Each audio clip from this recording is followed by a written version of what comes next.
In the ancient world, rulers worshipped as gods sent out great armies to create great empires.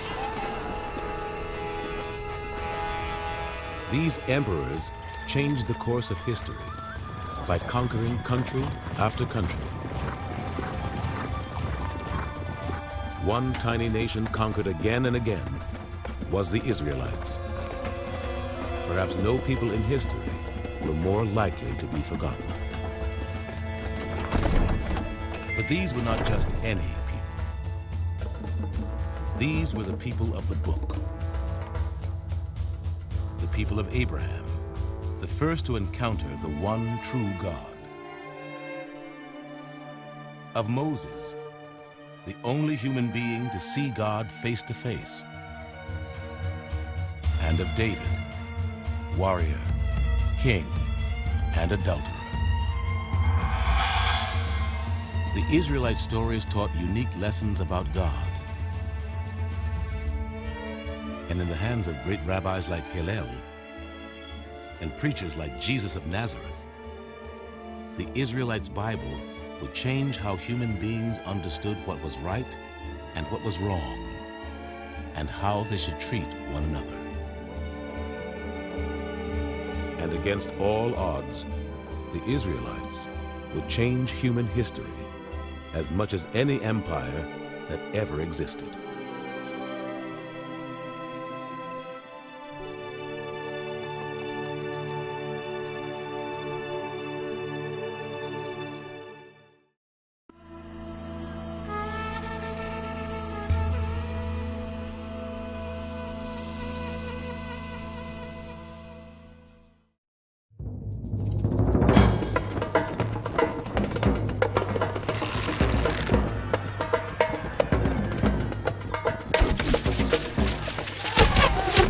In 589 BC, the people of Judah, last of the Israelites, rebelled against the Babylonian king Nebuchadnezzar. He responded by ordering his troops to lay waste to Jerusalem and destroy the Judeans' most precious possession, the Temple of Solomon. Then Nebuchadnezzar ordered that the king of Judah should watch his sons be put to death as a sign to all that his royal line had come to an end.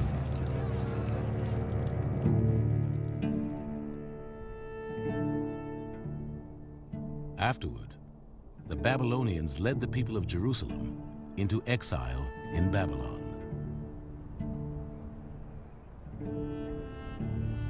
As they traveled the 600 miles from their tiny homeland to Babylon, the Judeans' future looked grim. Only a few generations earlier, the northern tribes of the Israelites had been taken into exile and vanished forever.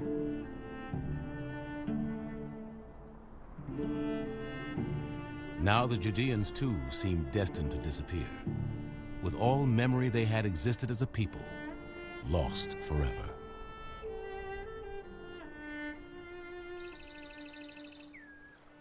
Their mood was captured in a poem from the Book of Psalms.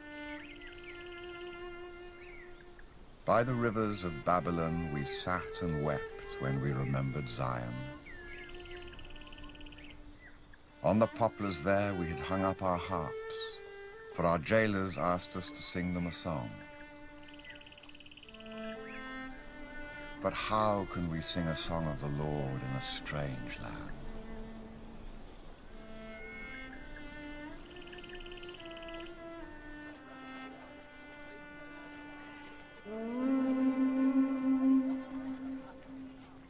In spite of their despair and the incredible odds against them, the Judeans decided to fight for their survival as a people.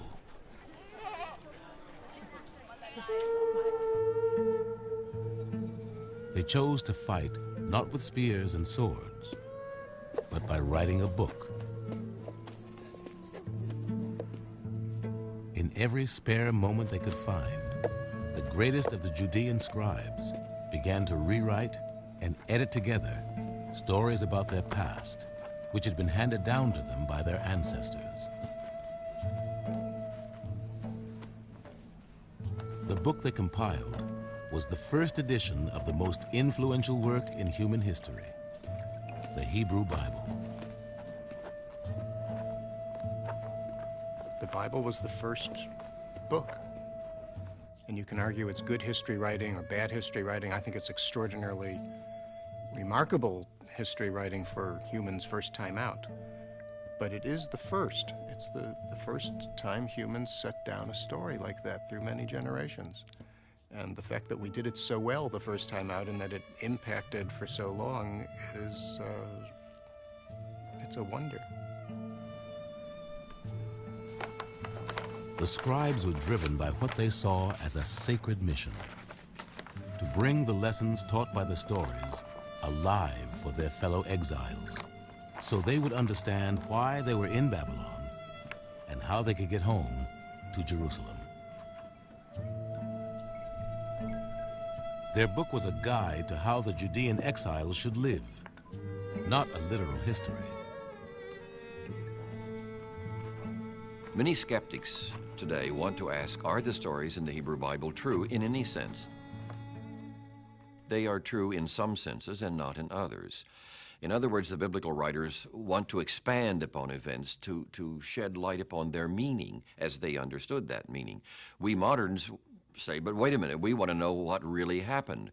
So for us, skeptical or not, the question is often, can stories which are not true in every detail nevertheless be morally edifying? My answer is yes. The Bible does not have to be literally true in every detail to be true in other senses.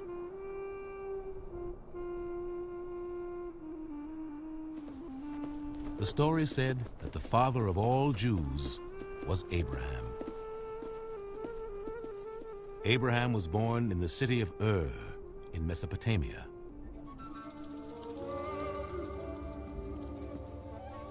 According to the Jewish book of tradition and law, the Talmud, the people of Abraham's land worshiped the sky, and each city venerated a different heavenly body.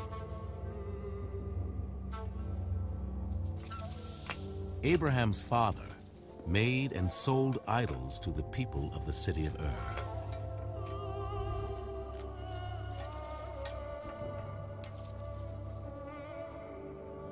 But Abraham could not accept his father's ideas about religion. There's a very famous legend that says that when Abraham was a young boy, his father, Terach, owned a shop. The shop was full of idols. One day he said to his son, "Watch the store for a while I go out." And when he came back, he found that every idol in the store had been smashed, except for the largest idol that had a wooden staff in its hand. The father said to Abraham, "What went on? I left you in charge. What happened?" Abraham said, "Don't get mad at me. The largest god here destroyed all the others." His father said, "What are you, nuts? They're wood and stone." And Abraham said, "Aha, that's the point. They're just wood and stone." And that story comes to tell us that it was Abraham who was the first one to discover the idea that there is one God in the universe. That God created the heavens and the earth, and not the other way around.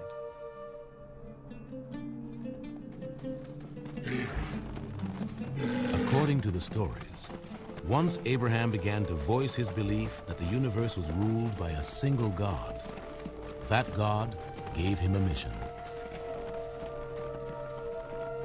And the Lord said to Abraham, "Leave your country, your kindred, and your father's house, for a country which I will show you. And I will make you a great nation. I will bless those who bless you, and curse those who curse you. And all clans on earth will bless themselves by you."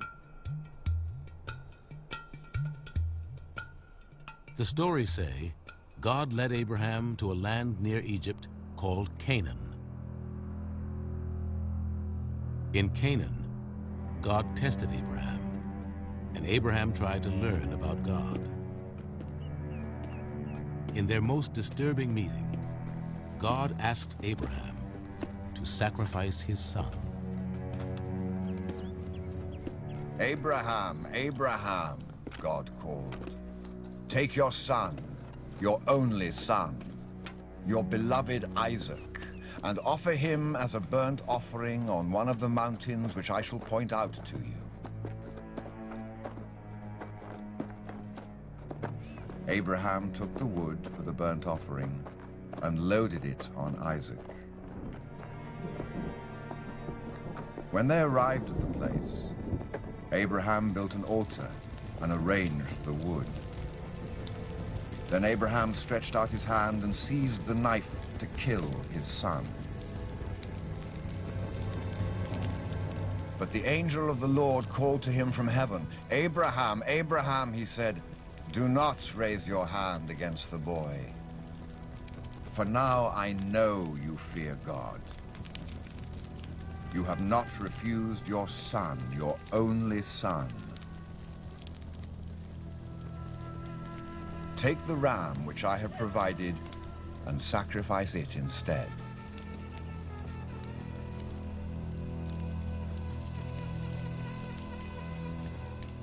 I regard this as a game of chicken. See, at the last moment, when Abraham has the knife, poised and ready to make the sacrifice, who blinked? Well, God, or his angel, says, "Okay, I'm satisfied, don't do it." Would Abraham have done it? Nobody says. Maybe he was testing the deity, just as the story tells us the deity was testing Abraham. The stories say that because of Abraham's obedience, God made him a promise. "I swear by my own self, because you have done this, because you have not refused me your son, I will shower blessings on you. I will make your descendants as many as the stars of heaven." Abraham is, I think, if you will, a mythic figure. Whether he existed in history or not is almost incidental to what he represents, which is the turning away from idolatry and the notion that we become one people who worship one God. In Jewish imagination, Abraham is noted for his hospitality, for his welcoming of others. And I think that is the corollary of his monotheism, that we all are brothers and sisters, and therefore we are all welcome under the same tent. The story of Abraham's relationship with God would speak so powerfully to future generations that Abraham would be embraced as a founding figure of Islam and Christianity, as well as Judaism.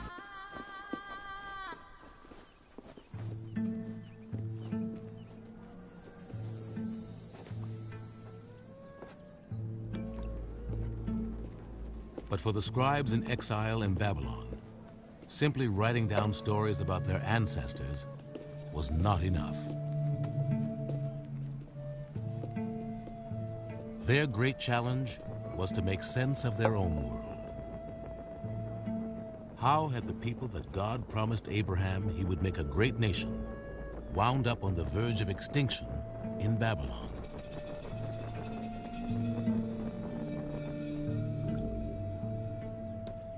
It's one of the burdens of monotheism is you got nobody to blame when you're in trouble. In pagan religion, if another nation defeats you, you can say their God was more powerful than your God. But in monotheism, if you're suffering, it must be that you did something wrong.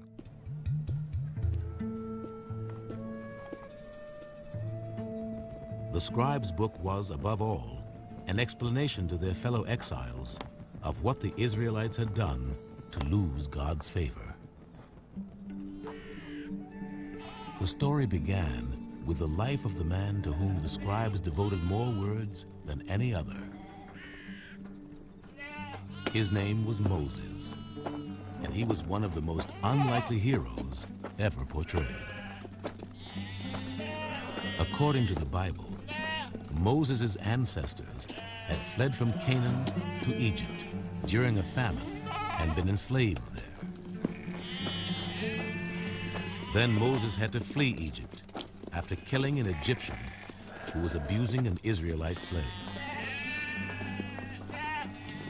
In the desert, he married a nomad and was given the menial job of tending his father-in-law's sheep.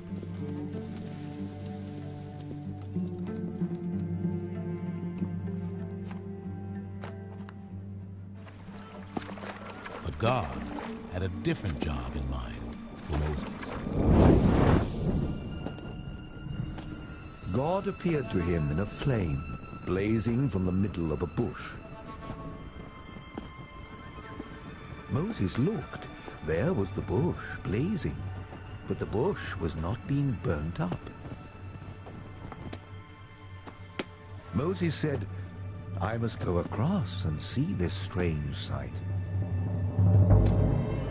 When God saw this, he called to Moses from the middle of the bush.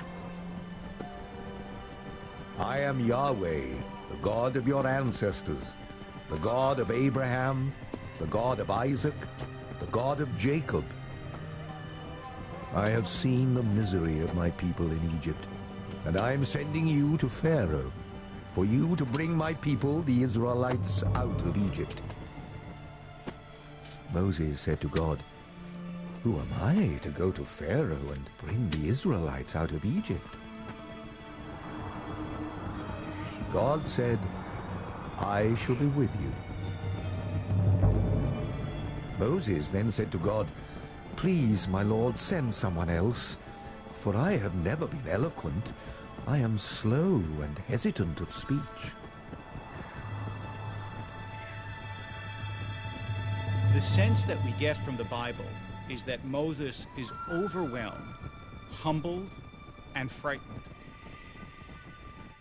He's frightened because Moses recognizes that meeting God is not only an exhilarating experience, but it makes demands on the human being that meets God. And Moses knew from that moment on his life couldn't be the same. And because he had just achieved a stable life, you get from him both a sense of this is an enormous moment for me as it would be for any human being, and I wish I could run away from it. Reluctantly, Moses went to Egypt. There, on God's orders, he inflicted 10 plagues on the Egyptians. During the 10th plague, which gave rise to Passover, Moses told the Israelites to put blood on their doorposts so the angel of death would pass over as it struck dead the firstborn son of every Egyptian family. According to the stories, after the 10th plague, Egypt's Pharaoh let the Israelites go. Moses then led them out of Egypt and into the Sinai desert. In later traditions in the Hebrew Bible, the Exodus story is the point of beginning. That is where the great epic of Israel starts. But is any of it true? According to the stories in the Bible, for instance, there would have been as many as 2 or 3 million Israelites wandering around in the wilderness. A list of dozens of sites that they visited is given. The fact of the matter is the desert could never have supported more than a few thousand nomads. And of all the dozens of sites mentioned in the Hebrew Bible, we can identify only 1 or 2. So most archaeologists have given up trying to provide any archaeological background for the stories of the Exodus. We don't have any evidence.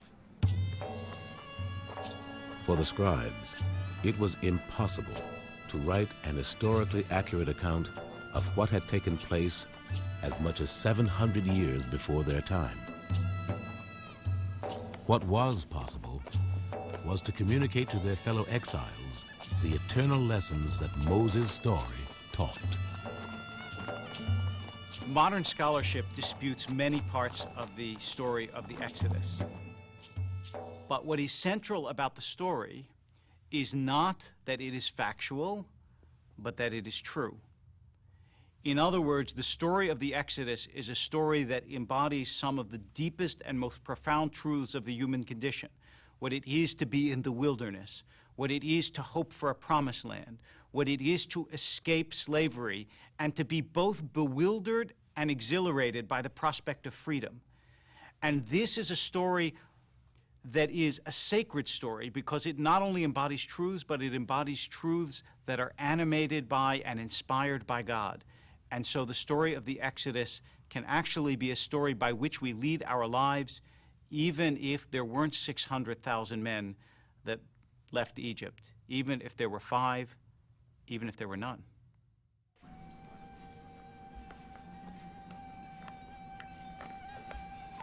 To the writers of the Bible, the most important truths of all were found in the story of how God gave Moses the laws that his people were to observe for all time.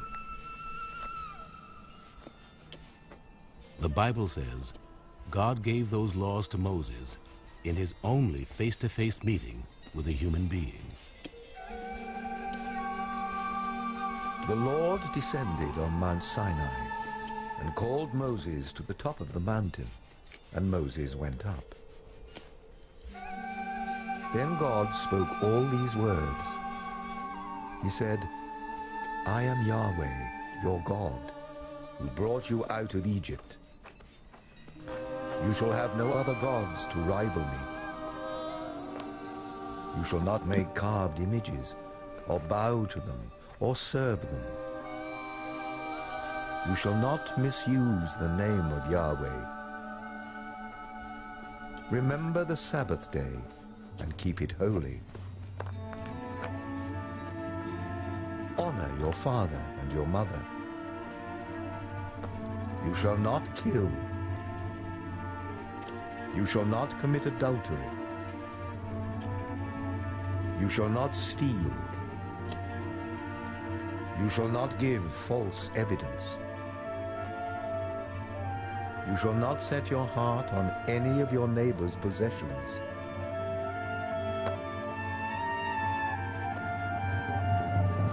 When Moses came down from Mount Sinai, the skin of his face was radiant because he had been talking to God.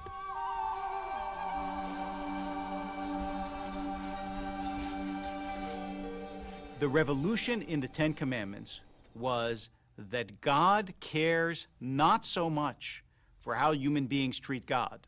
That was, after all, the pagan ideal. You have to sacrifice to us the right way. You have to watch all your observances because the gods will treat you well if you treat them well. But the Ten Commandments says God cares how human beings treat each other.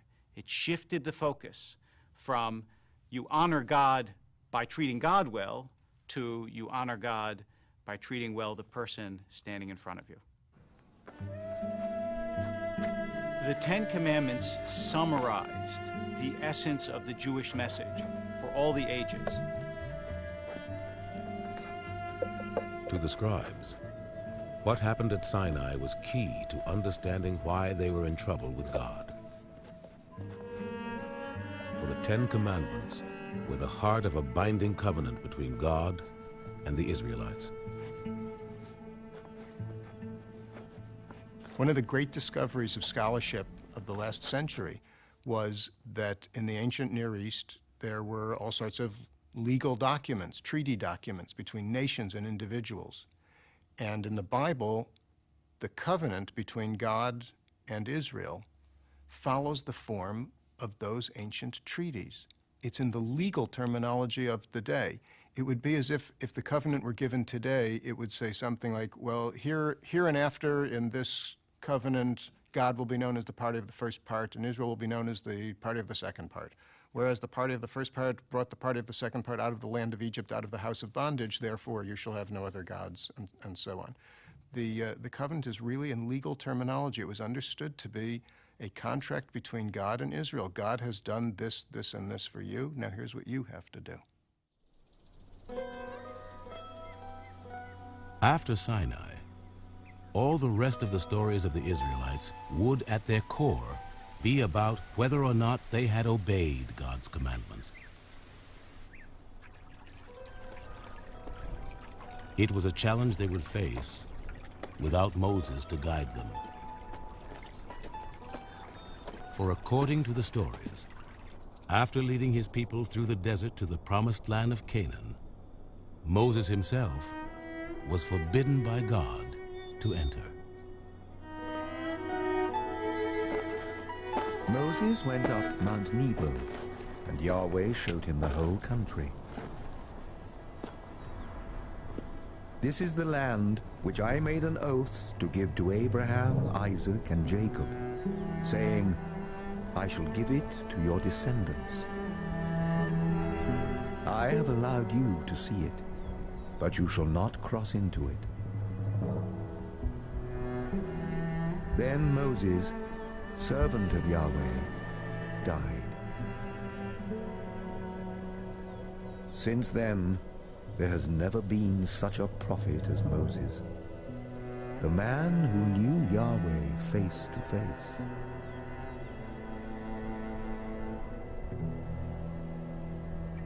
Here is somebody who didn't want to be a prophet in the first place, was forced to it by God, all with the aim of entering the promised land, and now, at the very foot of the promised land, is told you cannot enter and you must die.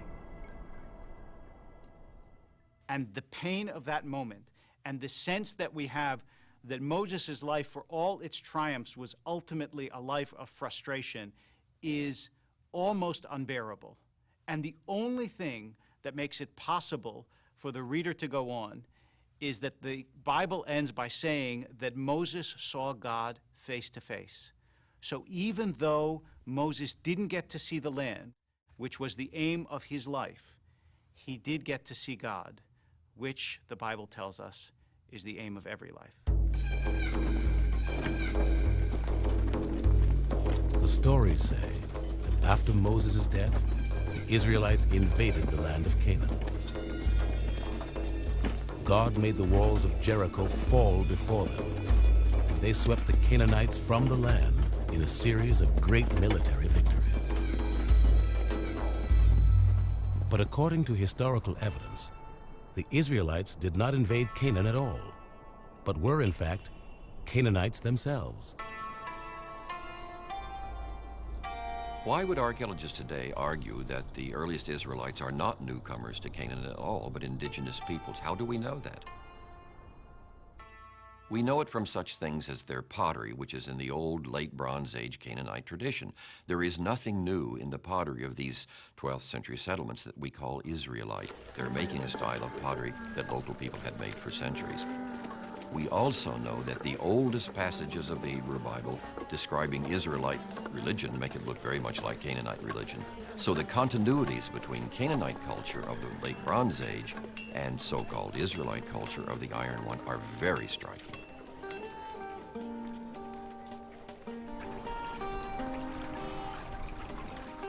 The historical evidence suggests that the Israelites were the underdogs of Canaanite society. Slaves, shepherds, nomads, who started new lives together in the hill country of Canaan. They became a people, not by fighting battles, but by telling stories. One of the mysteries we face is how to explain how a people becomes a people. How does ethnic and cultural identity come into being? If early Israel was a motley group of shepherds, nomads, peasants, bandits, how is it that they moved into this area and formed an identity that was so strong? One of the things that we've learned in recent years is that cultural identity is very much a cultural fiction. This is how the Israelites made their identity, in large part by telling these stories. It is as much as if the story were shaping the people, as much as it is that the people are telling the story. The stories told by the Israelites were well suited to inspiring and guiding a new community, for they contained an incredible richness of detail about the lives and interactions of human beings.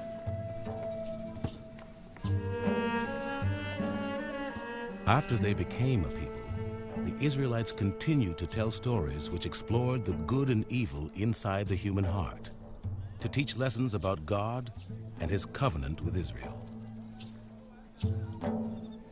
One of the greatest portraits ever of a human being, in all his strengths and weaknesses, was the story of King David.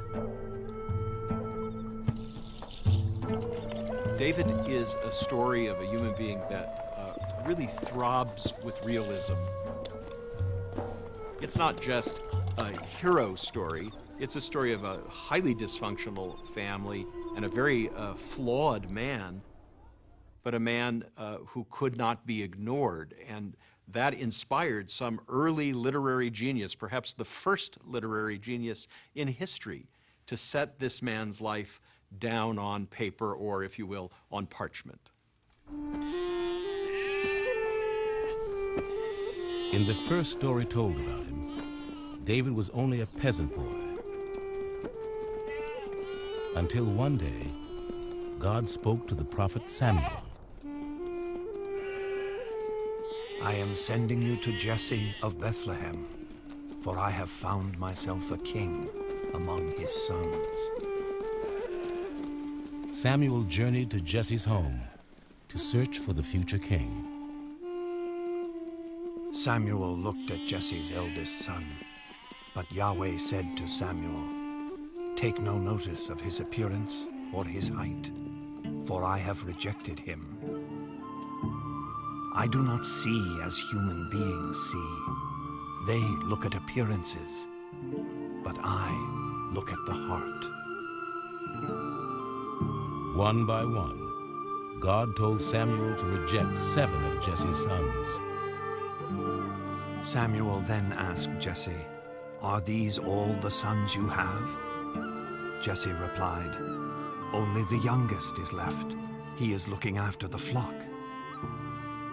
God said, "Get up and anoint him. He is the one."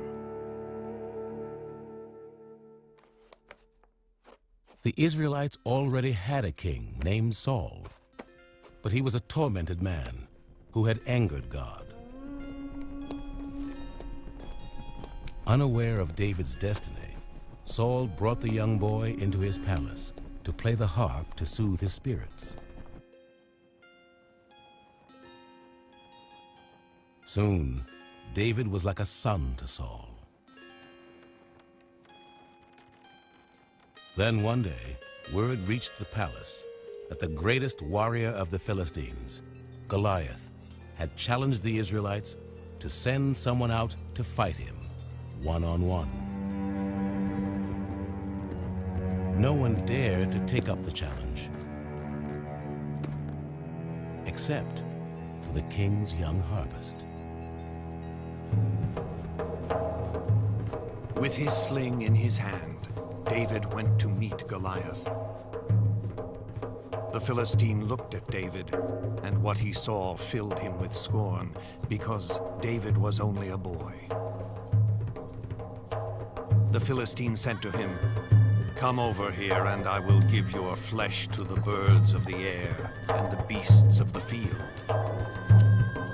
But David answered, "You come against me with sword and spear, but I come against you in the name of the Lord God." For the writers of the Bible, the story of the underdog, David, killing Goliath was about far more than just one battle. Despite certain fantasies they entertained of being a powerful people and being more numerous than the stars in the heavens and so forth, they knew that they were tiny people. And there were these vast empires to the south and to the east that could at any moment overwhelm them.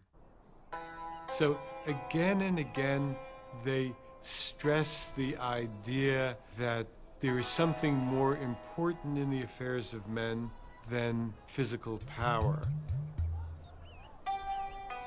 After David killed Goliath, his fame spread throughout Israel. King Saul's love turned to jealousy. and he tried to kill David again and again. David fled Saul's court and became an outlaw. Then one night from his hideout, David spotted Saul and his army. To David's men, it was the perfect chance both to save David's life and make him king.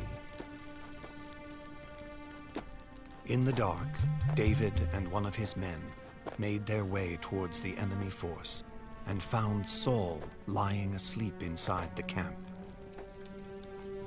The man then said to David, "Let me pin him to the ground with his own spear." David replied, "Do not kill him, but let us take the spear beside his head and his pitcher of water, and let us go away." When he reached a nearby hilltop, David held up Saul's spear and called out to him. David comes out and makes a big speech to Saul, saying that he has no ill intention against Saul. And all of a sudden, in one of those breathtaking pivots that are so remarkable in biblical narrative, Saul says, "Is it your voice, my son David?" And he cries. After King Saul died in battle with the Philistines, the young shepherd boy's destiny was finally fulfilled. David was crowned king.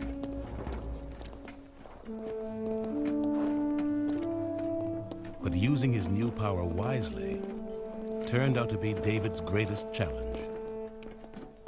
And by far, the most important lessons taught by David's story come from his failures. David is not a plaster saint. He's not a perfect man. He's a man governed by his passions and ambitions, specifically his passions for women. So parallel to his struggle for power, the Bible allows us to see the intimate details of his private life, his love affairs with many women, the most famous of which is his love affair with Bathsheba. One day, while standing on the roof of his palace, David saw a young woman bathing on a nearby rooftop. David made inquiries about this woman and was told, "Why, that is Bathsheba." David then sent messengers to fetch her.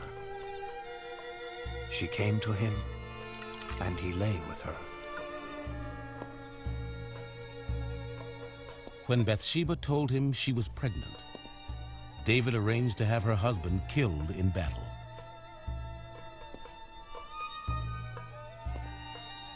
He looks out the window of the palace and he sees this beautiful woman bathing on the roof of a house below him, and that's where he gets into trouble. But the trouble is not just sex. The trouble is his bumbling attempts to cover up the adultery, and when he can't do that, to get rid of the husband by murder. Once he's done that, everything starts to fall apart in his life.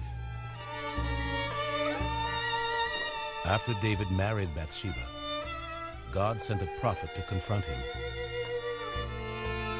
And David confessed to his sin. In the ancient world, the king is the law. And the key moment of this story of David and Bathsheba is when David stands there and says, "Yes, I sinned and will be punished." Because it is at that moment that we realize that Israel's revolution has won. That in fact, David recognizes that God is above all human beings, and that no human being, not a king, not a warrior, not even a prophet, can be above the law.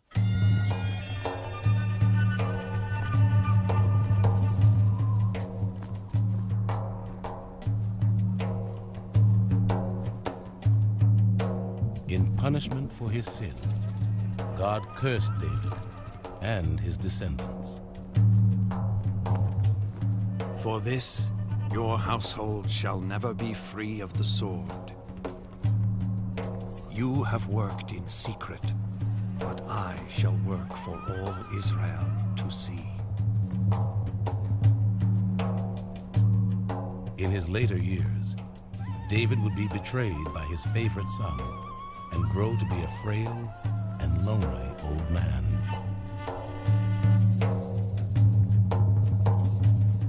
For the writers of the Bible, David's breaking of the commandments and God's curse upon his house helped to explain the disasters Israel would suffer in the years after David.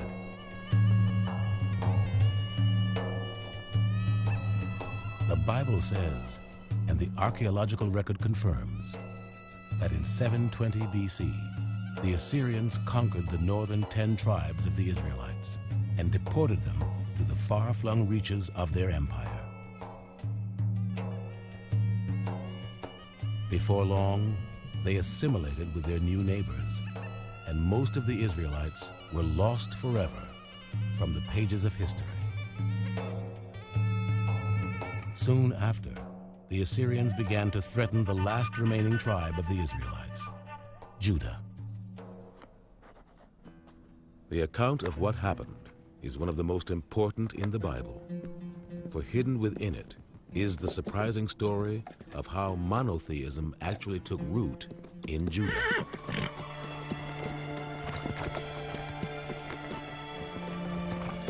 In 640 BC, the land of Judah was ruled by King Josiah. Josiah was desperately afraid that his people were unprepared to face the threat not just from Assyria, but from Egypt and Babylon. Most Judeans were still rural people who cared nothing about Jerusalem and its king. They also knew little about Israel's covenant with the one God. In fact, many Judeans appear to have worshipped a goddess named Asherah, who they believed was the God of Israel's wife. From a superficial reading of the Hebrew Bible, you would suppose that all the early Israelites were monotheist. Most archaeologists and most biblical scholars now believe, however, that monotheism was a very late development and perhaps did not emerge full-blown until after the fall of Jerusalem in the early 6th century. So, most of the early Israelites were polytheist. They worshipped a new god, Yahweh, perhaps, but alongside them they worshipped El, the old male deity of the Canaanite pantheon. And above all, they worshipped Asherah, the mother goddess. We now know that. This is very disturbing to many people, but God had a lady friend.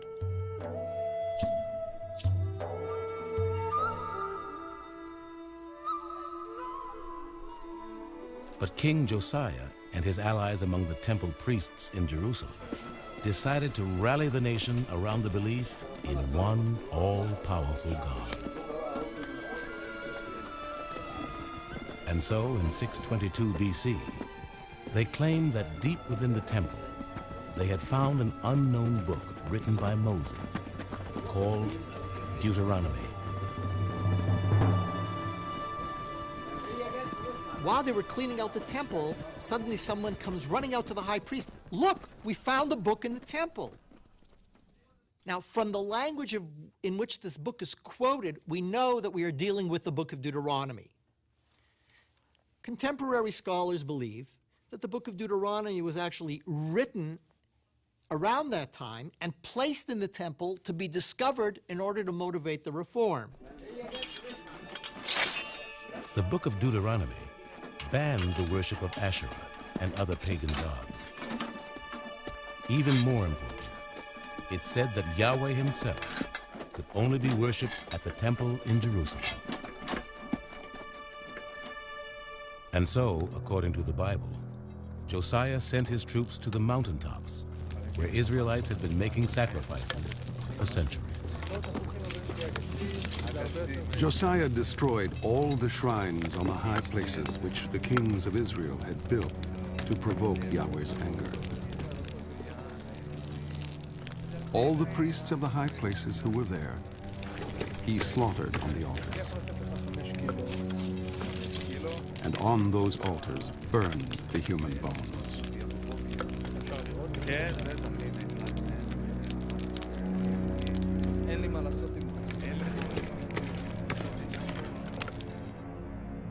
It was one of the major religious revolutions of ancient Israel, because now you couldn't just go any place you wanted to sacrifice the animal. You could only do it at one place. This was the beginning of monotheism in Israel. The archaeological record and the biblical record itself attest to the fact that monotheism didn't catch on overnight. And people didn't just run out and say, oh, I see, there's only one God. Well, I'll just get rid of all these statues I have in the house that belong to my great-grandfather and everyone before him, and I'll stop worshiping all these gods I've always worshipped. It was an extraordinary new thought for people. Deuteronomy was an incredible achievement. It brought monotheism to life for Judeans by retelling the story of Moses, focusing above all on his teachings about how human beings should treat one another. The first to be inspired by the new book was one of the great social prophets, Jeremiah, who told the people of Judah of the promise God made to them in Deuteronomy. If you truly treat one another fairly, if you do not steal from the stranger, the orphan or the widow, if you do not shed innocent blood, and if you do not follow other gods, then I shall let you stay in this place, in the country I gave forever to your ancestors of old. The demand is that we care for one another and love one another. And in so doing, the prophets tell us, that is how you find God. The social prophets are ferocious in their insistence that if you have wealth, it must be shared. You can't just simply, as Amos says, lie on your couches of ivory and drink wine. If you're not feeding the poor, it doesn't make a difference whether you go to church or synagogue, you're failing God. With the nation now governed by the laws of Deuteronomy, King Josiah believed he would have God on his side in his battle to save Judah. He decided to launch a surprise attack on the Egyptian-Assyrian alliance that he judged to be the greatest danger to his people.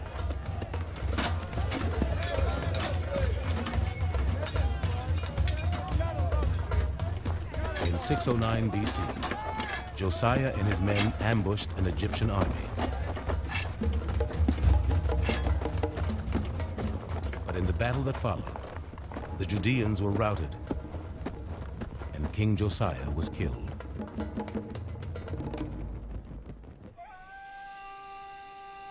After Josiah's death, the kings that followed him re-established the worship of Asherah and all of the other gods.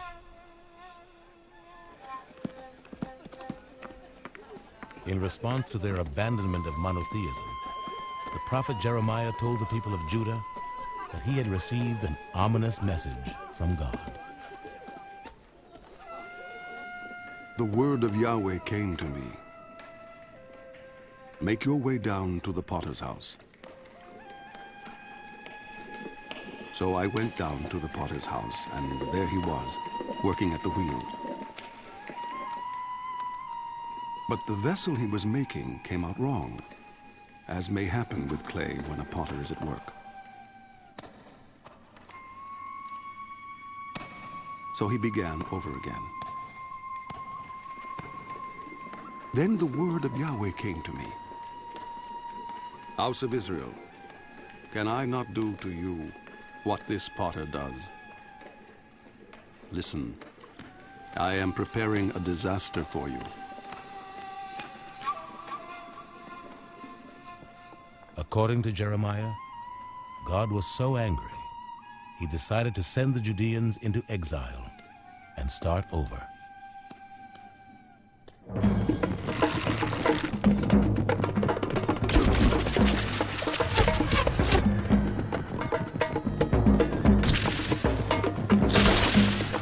Nebuchadnezzar, king of Babylon, advanced on Jerusalem and carried off all the treasures of the temple of Yahweh and all the treasures of the palace. Then he carried Jerusalem off into exile.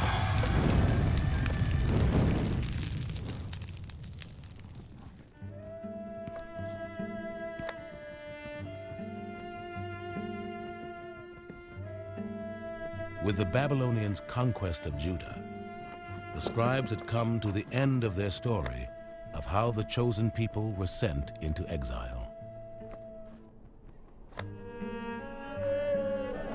Yet even with this new Bible in their possession, the Judeans seemed destined to disappear, like all the other tiny nations uprooted from their homelands.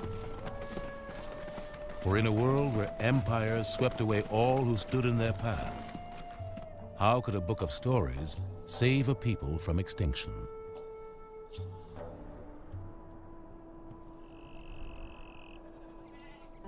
But in Babylon, something remarkable happened.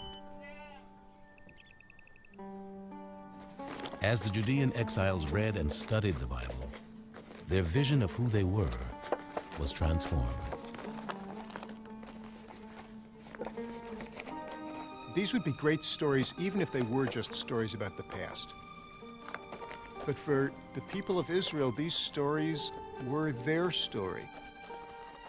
So when you learned the story of Israelites becoming free of slavery in Egypt and experiencing extraordinary things on the way out, you didn't just read that as a great story to tell the kids. It was your own belief in the power, the importance of liberation, of becoming free. So it's not just history, it's not just memory. It's a life, it's part of you. The exiles also came to a new understanding of why they were in Babylon, from reading the Bible. It contains a record of the covenant between the people of Israel and their God.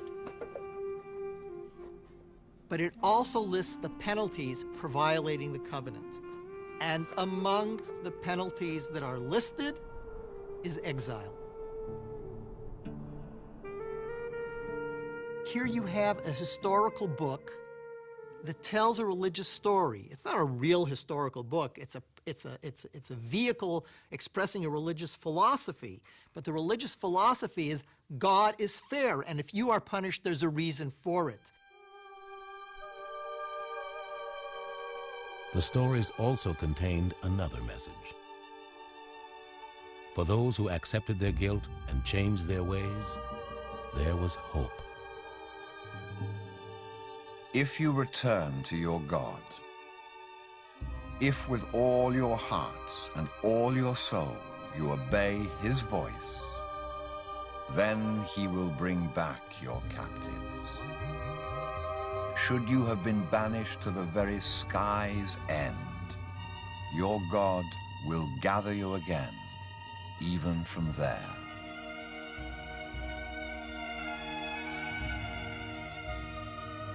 For the short term, it was obvious what they had to do. They had to look at the covenant, and they had to start living by the covenant in exile. And what you actually see in the Babylonian exile is the transformation of Israelite religion into something new that we can call the earliest form of Judaism. In Babylon, the Judeans embraced the belief in one all-powerful God as never before. And soon, in one of the most remarkable twists in history, their conviction that their God would allow a faithful people to return home was going to come true.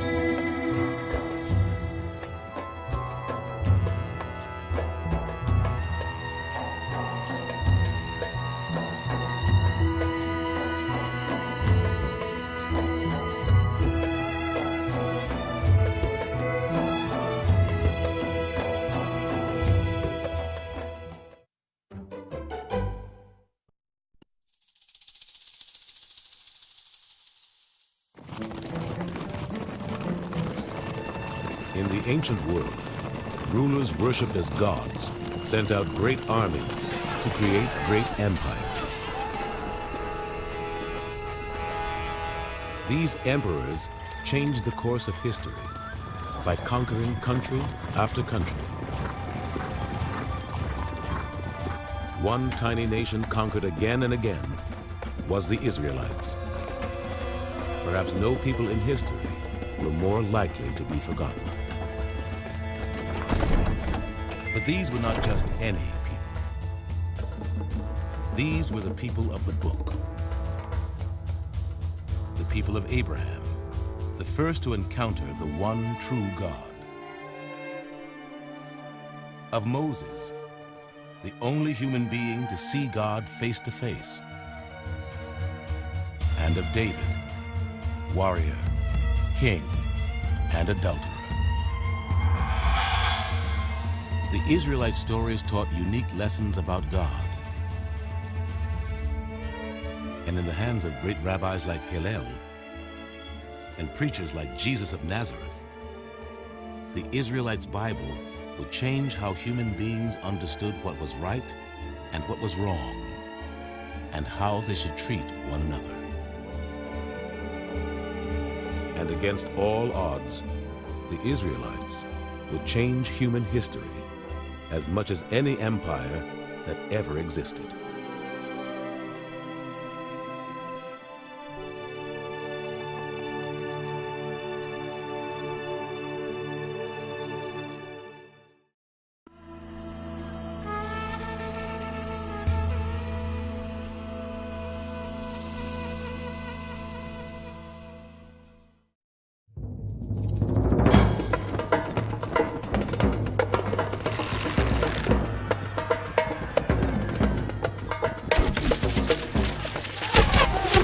In 589 BC, the people of Judah, last of the Israelites, rebelled against the Babylonian king Nebuchadnezzar. He responded by ordering his troops to lay waste to Jerusalem and destroy the Judeans' most precious possession, the Temple of Solomon. Then Nebuchadnezzar ordered that the king of Judah should watch his sons be put to death as a sign to all that his royal line had come to an end.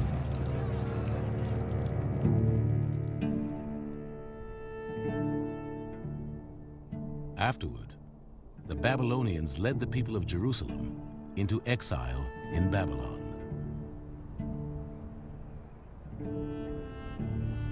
As they traveled the 600 miles from their tiny homeland to Babylon, the Judeans' future looked grim. Only a few generations earlier, the northern tribes of the Israelites had been taken into exile and vanished forever.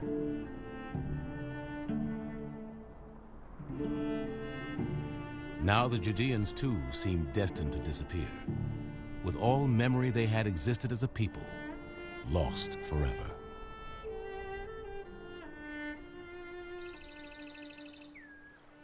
Their mood was captured in a poem from the Book of Psalms. By the rivers of Babylon we sat and wept when we remembered Zion. On the poplars there we had hung up our harps, for our jailers asked us to sing them a song. But how can we sing a song of the Lord in a strange land?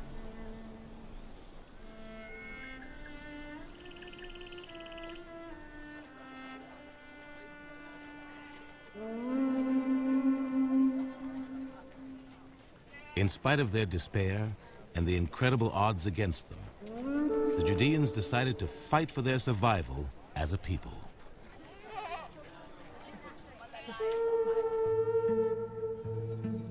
They chose to fight not with spears and swords, but by writing a book. In every spare moment they could find, the greatest of the Judean scribes began to rewrite and edit together stories about their past, which had been handed down to them by their ancestors. the book they compiled was the first edition of the most influential work in human history, the Hebrew Bible. The Bible was the first book. And you can argue it's good history writing or bad history writing. I think it's extraordinarily remarkable history writing for humans first time out. But it is the first. It's the first time humans set down a story like that through many generations. And the fact that we did it so well the first time out and that it impacted for so long is, it's a wonder. The scribes were driven by what they saw as a sacred mission, to bring the lessons taught by the stories alive for their fellow exiles, so they would understand why they were in Babylon and how they could get home to Jerusalem. Their book was a guide to how the Judean exiles should live, not a literal history. Many skeptics today want to ask, are the stories in the Hebrew Bible true in any sense? They are true in some senses and not in others. In other words, the biblical writers want to expand upon events to shed light upon their meaning as they understood that meaning. We moderns say, but wait a minute, we want to know what really happened. So for us, skeptical or not, the question is often, can stories which are not true in every detail nevertheless be morally edifying? My answer is yes. The Bible does not have to be literally true in every detail to be true in other senses.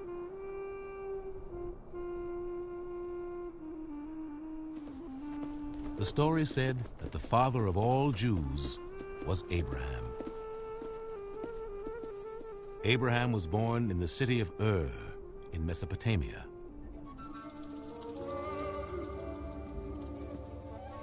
According to the Jewish book of tradition and law, the Talmud, the people of Abraham's land worshiped the sky, and each city venerated a different heavenly body.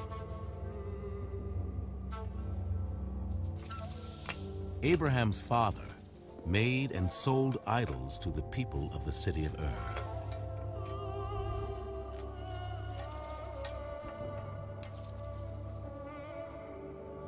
But Abraham could not accept his father's ideas about religion. There's a very famous legend that says that when Abraham was a young boy, his father, Terach, owned a shop. The shop was full of idols. One day he said to his son, "Watch the store for a while I go out." And when he came back, he found that every idol in the store had been smashed, except for the largest idol that had a wooden staff in its hand. The father said to Abraham, "What went on? I left you in charge. What happened?" Abraham said, "Don't get mad at me. The largest god here destroyed all the others." His father said, "What are you, nuts? They're wood and stone."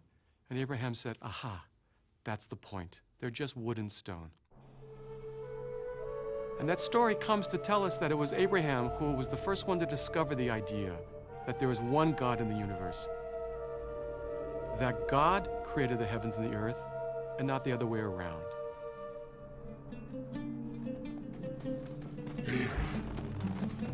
According to the stories, once Abraham began to voice his belief that the universe was ruled by a single God, that God gave him a